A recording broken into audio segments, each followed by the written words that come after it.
The high-tech nomad here, and today we're going to take a look at the Sonoff Wi-Fi switch, and I'm really excited about these. Really excited about these. And the first reason I'm excited about these is that they are $5. They're just $5.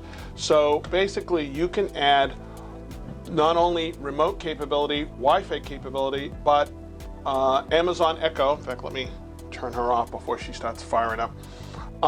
We can add Amazon Alexa capability to just about anything for $5. Now, originally I was going to do, I bought a 5-pack, obviously, for 20 bucks. I was going to originally do my Christmas lights, but I think I would much rather have my studio lights be, I'd much rather have my studio lights be Wi-Fi enabled. Now, so the first thing I gotta do is make sure that it can handle that, which it can, because it can handle anywhere from 90 to 250 volts, 50, 60 hertz, and up to 10 amps. So what that actually means is I can actually take these with me when I go to my place in Estonia, and I can actually make some devices in Estonia Wi-Fi enabled. So I'm pretty excited about that as well. So basically we have to take this and get this in here. That's essentially what we have to do. Now, wherever I put this, that's where it's going to be, and I will be able to manually push this button on and off. So I have to decide if I want to put it way down at the end, so that means I have to get near the floor to put this in, or do I want to do it up near the top? Unscrew this here while we talk. Do I want to put it up by the top, so that if I'm close to it, I can turn it on and off, and if I'm not close to it, I can just do it by this, because the plug itself may end up being way across the room. So I think I'm going to actually put this, as soon as I can get it out of this little jig here. Hold on 1 second. As the whole thing falls apart. That's exactly what I was waiting for. Okay, hold on, trying to keep from taking my own eye out here. Okay, so I have a choice. I could put it way down the other end, down by here, but I think it's better if I put it up near this end, and there's 2 reasons for that. One is, if somebody doesn't realize it's Wi-Fi enabled and they're up at this end and they flip this on or off, then we're going to have a problem. So at least if I have this here, hopefully they'll try this once or twice, and then when they don't try that, they'll try this. This isn't that heavy, so it's not a big deal. So first thing we need to do is we need to make sure that the electricity is off, which it is. So we got that off. Next thing we have to do is decide where is neutral or N, and neutral, for here in the United States anyways, is usually the bigger end, and neutral also has the little ridge. There's some little ridges. There's two parts of this cable, and one has little ridges on it and one doesn't. So even later on, when we go take a look, we'll be able to tell that this is the neutral up here, because here are the ridges. So all we're going to do is cut this.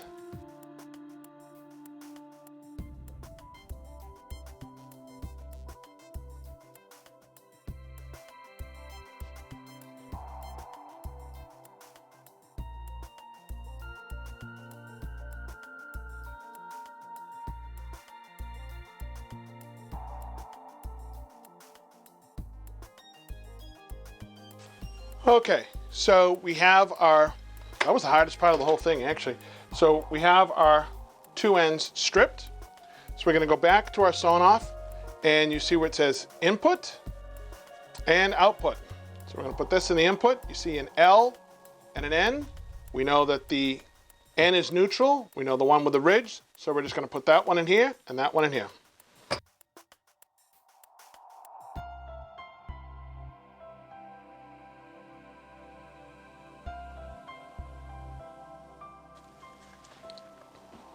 Okay, now we're going to do the same thing on this end.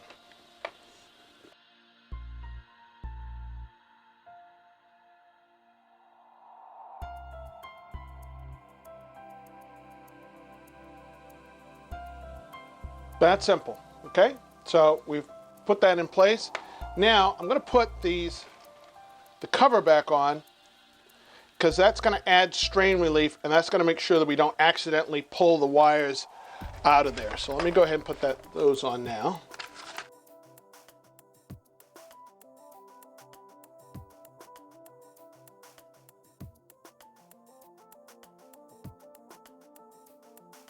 Okay, so that's in, that's not going anywhere. Now, let's just make sure we haven't killed ourselves. Let's go ahead and plug that back in.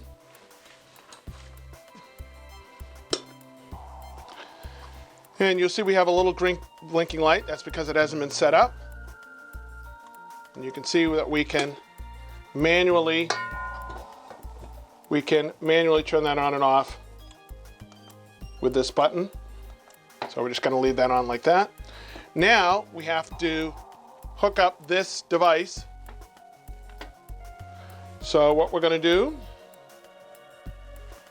is we're going to go on our phone and we're going to download a piece of software called Link. And I've already set up an account. So we're all set from there. It takes 2 seconds to set up an account. So I'm going to say add. And it says quick pairing touch, power up the model. Press and hold for 5 seconds until the light blinks repeatedly. Well, I think we're kind of sort of doing that, but okay, we'll push 1, 2, 3, 4, 5. Okay, there it goes. Blinking repeatedly. Okay. We're going to say next. It's asking which Wi-Fi network to use. We're going to use the Thunderbirds. And it says, okay, please grant it access. It now says it's looking for something. It says, hey, I found something. I'm going to connect to it right now. Let it do its thing. It's still looking for other devices. Okay, it just says internet may not be available. That's all right. So Studio Light 1.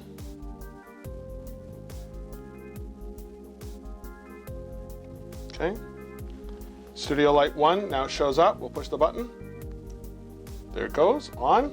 Oh, you see it? All right, if I haven't burned out your retinas.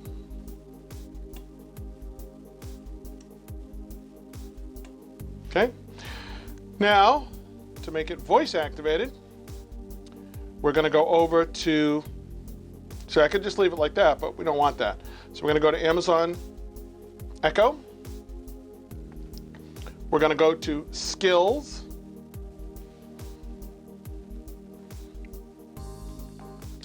We're going to go to Link.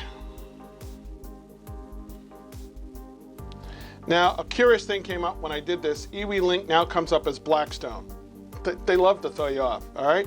But this is the Link app. It's now called Blackstone. You see it says Link support. Okay? You'll hit enable. It'll allow those two devices to talk to one another. It'll just verify that your account's okay. Then we have to do this. Alexa, discover devices. Starting discovery. This will take up to 20 seconds. If you haven't already, please enable the smart home skill for your smart device from the Alexa app. Now what it's doing now is it's checking with each of the skills and checking to see if any of them have additional devices. So it should come back and say one device found because this device was not. Found one new device called Studio Light 1. Beautiful.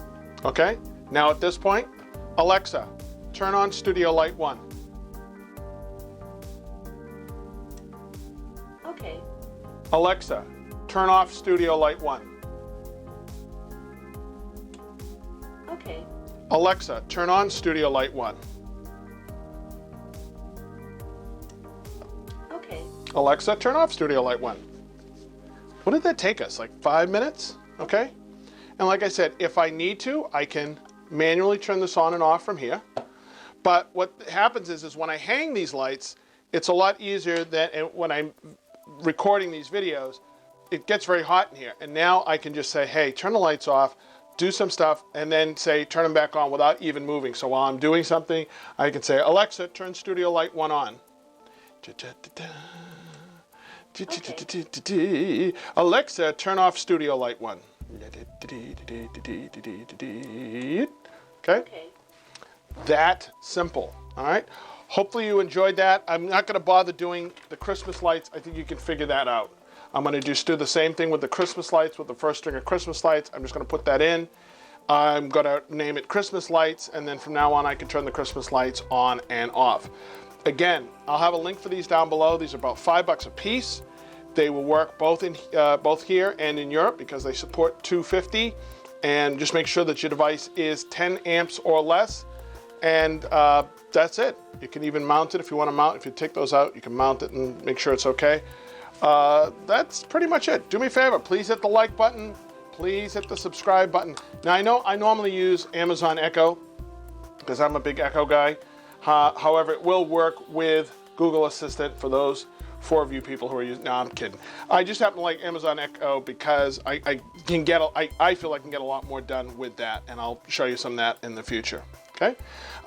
So also, by the way, sorry. So since this is now part of that whole system, we can use. The other reason I use that is because EWLink is supported with IFTTT. We showed you that in the other video. If you haven't looked at that already, let's just kind of find it here real quick. If I could spell I with IFTTT. I think I have already added. You have to search for it manually. Why, I don't know, but it's called EWLink Smart Home. You can go ahead and connect to that. It's going to ask you to verify your account, the account that you just set up.